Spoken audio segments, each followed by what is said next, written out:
Your cat isn't being spiteful, it's running an experiment. The behavior has a name in animal cognition research: object permanence testing. It's the deliberate act of interacting with an object to confirm it still exists when it moves out of direct sight. Object permanence is a cognitive milestone.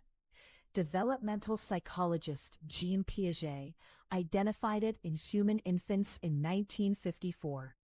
Cats, researchers now know, develop a version of it, and they actively practice it.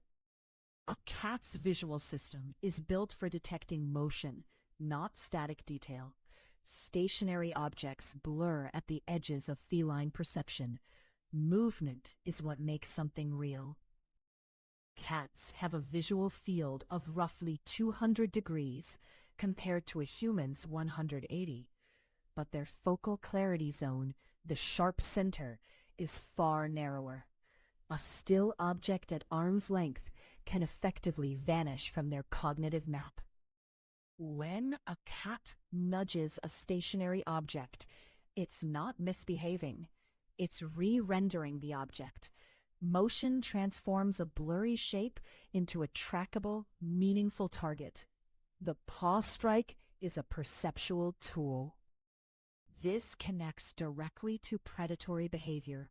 Wild felids, including the African wildcat, Felis libica, the direct ancestor of every domestic cat, use a paw-strike to test whether prey is still alive before committing to a bite. The paw isn't just a striking tool, it's a sensory organ. A cat's front paws contain dense concentrations of Meissner's corpuscles, mechanoreceptors that detect minute vibrations, texture shifts, and pressure changes with extraordinary precision. When your cat taps your water glass, it's reading the ripple. The vibration pattern tells it the object's mass, its stability, and whether it's likely to move further. That's not mischief. That's data collection. But here's the question most people never think to ask. Why does the cat keep going until the object actually falls? Tapping once would gather the data. Pushing it off the edge is something else entirely. The fall itself is the second experiment. Animal cognition researchers call this class of behavior causal tracking, an animal observing the full trajectory of a caused event to build a predictive model of physical outcomes. It's the same mechanism documented in corvids and great apes. After the object lands, watch the cat's eyes. They move from the floor back to the table's surface, confirming that the space where the object was is now empty. That's object permanence in active use. The neural architecture behind this centers on the superior colliculus, a midbrain structure that coordinates visual tracking with motor response. In cats, this region is proportionally larger than in most mammals of equivalent body mass. In 2013, researchers at Kyoto University published a study confirming that domestic cats track invisible objects using mental representation, the same cognitive step that separates a reflex from a thought. Here's the counterintuitive part. Cats that knock objects off surfaces more frequently don't score lower on cognitive assessments. Research on feline personality traits, including work by Litchfield and colleagues published in PLOS One in 2011, consistently links high object interaction rates to elevated novelty-seeking and environmental engagement scores. These cats aren't broken, they're engaged. The behavior scales with environmental complexity. Cats in sparse, unstimulating spaces knock objects over far more often than cats in enriched environments with varied tactile and visual input. But enrichment alone doesn't explain everything. Some cats knock specific objects repeatedly, the same mug, the same pen, while ignoring others. That selectivity is the most revealing part of the behavior.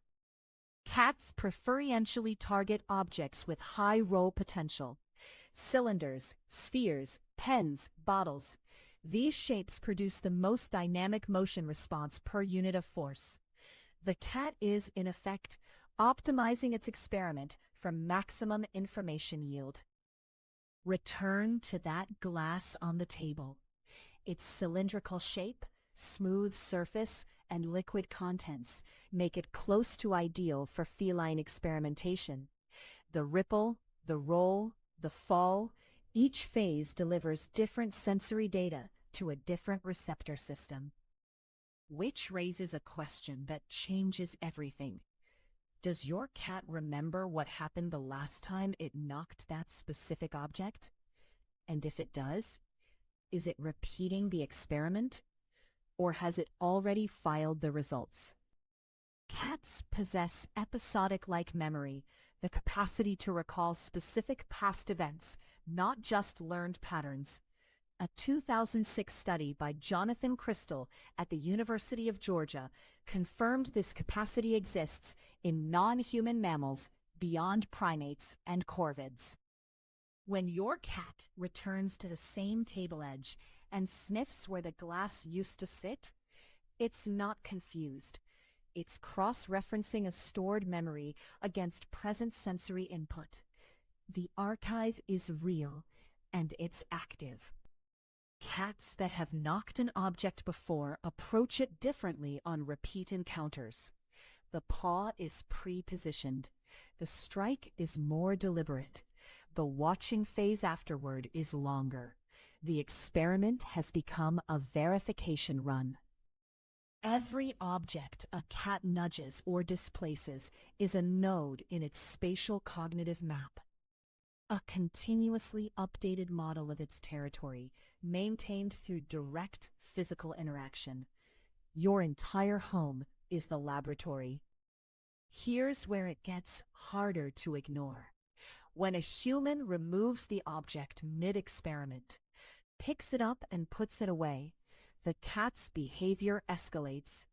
It searches the surface. It vocalizes. The incomplete data loop creates measurable stress.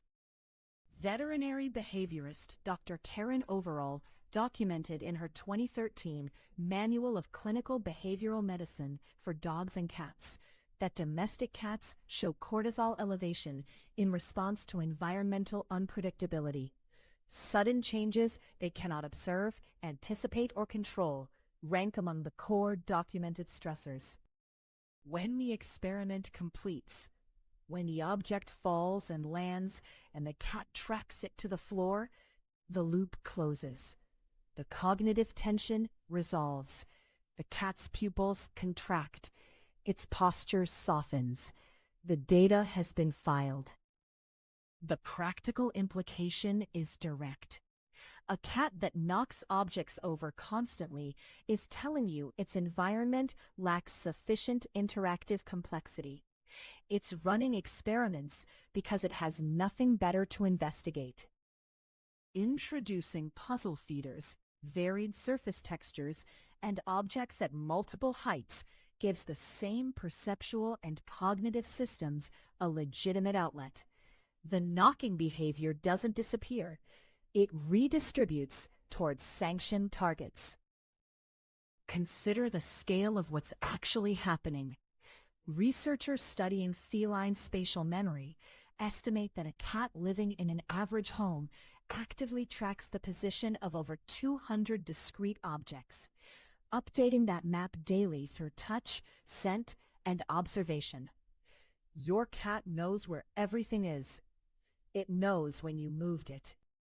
That glass on the edge of your table isn't a victim of feline spite. It's a piece of laboratory equipment. Your cat is the researcher, updating a model of the world it's been quietly building since the day it arrived. Here's something you can test today. Place one rollable object, a pen, a cork, a bottle cap, on a low shelf your cat can reach.